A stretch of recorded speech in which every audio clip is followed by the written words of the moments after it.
I'm going to share information with you today and in the future that literally has the power to change your life. Now, you see, I'm not able to change your life, but you certainly are.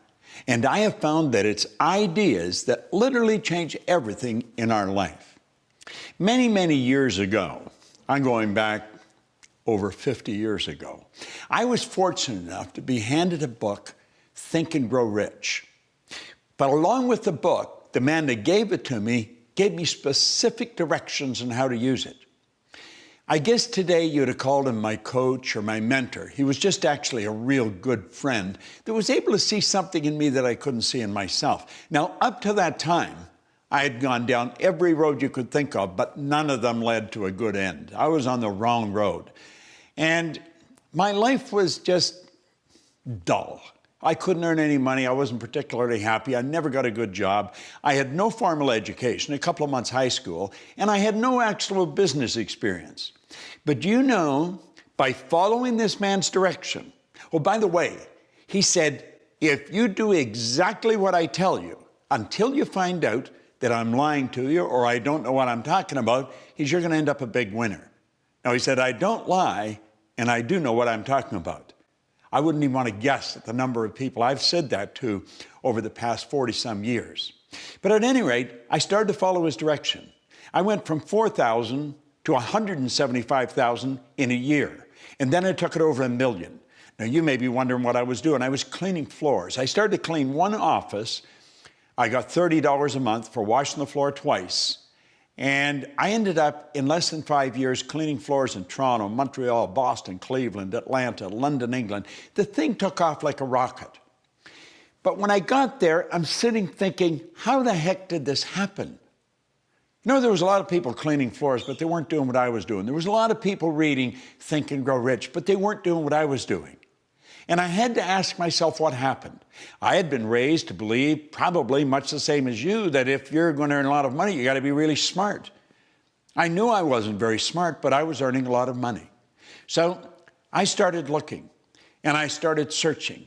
It took me 9 years, and I finally got the dots to connect. And when I got the dots to connect, and I figured out why I changed, I realized I had discovered something very, very valuable. Do you know this may sound odd, but it's true. You can go into the largest companies in the world, and they all have stars, but relatively few of them can tell you why they're stars. They don't know why they're stars. Find the top salesperson in any organization. 99 out of 100 of them cannot tell you why they're the top salespeople. You see, if they knew, or if the company knew, the company cannot give it everybody. Well, I knew why I was winning. Now, mind you, it took me 9 years to figure it out. I studied with some of the most brilliant people in the world. And when I got it figured out, all I wanted to do was share it. I wanted everybody to know it. It was such a simple thing. And it was such a phenomenal discovery for me. But I had a problem. I was shy. I was very quiet. And I was withdrawn. I mean, I wouldn't ask a question in front of 4 or 5 people. Sometimes I wouldn't ask a question anywhere because I was so insecure in that area. Very knowledgeable in one area, but very insecure. And one day I was standing in the back of the ballroom at the O'Hare Hyatt Hotel. And there were 1,000 people in the audience. And they were broken into 2 banks, 500 here, 500 here, with an aisle down the center. Bill Gove was the speaker. Now, Bill's gone now, God bless him, but he was considered the Frank Sinatra of speakers. I mean, he was the best in the world. And I was watching him. And he had a handheld mic, and he was on the front corner of the group on the right-hand side of the ballroom. And he's saying, if I want to be free, I've got to be me. Not the me I think you think I should be. Not the me I think my wife thinks I should be. Not the me I think my kids think I should be. If I want to be free, I've got to be me. Now, he said, I better know who me is. Now, I'm standing in the back of the room watching him. And I was thinking, if I could only do that. I wanted to share this information so much, but I was shy. Now, let me digress for a second. I had listened to Earl Nightingale for years. I burned Earl's messages into my mind. The first recording in a great series of recordings that Lead the Field program, the first recording was on the magic word, and it was attitude.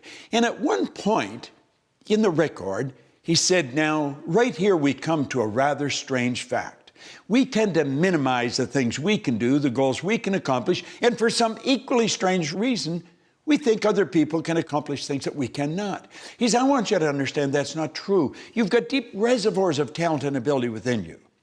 Now, if you asked me if I understood that, I'd say, of course I understand it. I listened to that. I'll bet I had listened to that at least 1,000 times in the 9 years that I was searching for why was I winning. And if you'd asked me, I'd have said, yeah, I understood it. I didn't understand it at all. And I'm sitting there, standing actually, watching Bill Gove, and that record started to play in my head. And I could hear Earl Nightingale say, now right here we come to a rather strange fact. We tend to minimize, and I thought, that's what he means by that.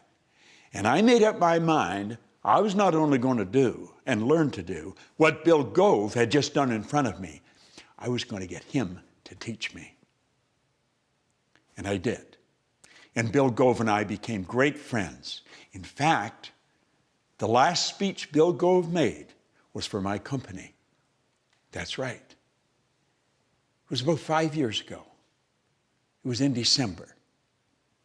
On the 13th of December, Bill Gove passed away. If he had lived till January, he would have been 90. He did what he loved right up until the last day. But I owe him such a vote of thanks. Now, I don't speak at all like Bill Gove, but I speak all over the world. I've spoken to groups of 50 people to 20,000. And you know something? He taught me to be comfortable in front of the camera or in front of the people. And he said, Bob, if you want to be effective, just think of the people you're talking to. Just fall in love with the idea of helping them. And he said, and you can help them because you've got valuable information. Now, that was 46 years ago. I didn't lose the shyness like that. It took a little while. But with the proper coaching, it left me. I didn't lose the good side of shyness. I can enjoy being by myself. I spend a lot of time by myself on the road. But the bad side of it is, I was afraid to express myself freely in front of other people. And I got over that. I got rid of the doubts. Now, I would imagine you have doubts in a number of different areas, and possibly in an area you really don't want them, and they're certainly not serving you well. You're going to find 6 Minutes to Success is a program that's designed to show you how to eliminate the doubts and how to get results. We get results that stick. And that's so important because I've studied a lot of material. I've watched a lot of people working. And you can read a book or listen to some recordings or go into a seminar, and you'll find that right away there's a blip in your results. They get better, but they come right back down. They don't stick. Here in our company, in the Proctor Gallagher Institute, we deal with results that stick. And you're going to love this because we give you phenomenal information. Now, the one point that I want you to burn into your mind right now, and it may be totally illogical at first, watch this over and over and over and over again. It's the repetition that fixes it in your mind. And when it's fixed in your mind, baby, you got it. And you know you've got it. We're going to give you results that stick.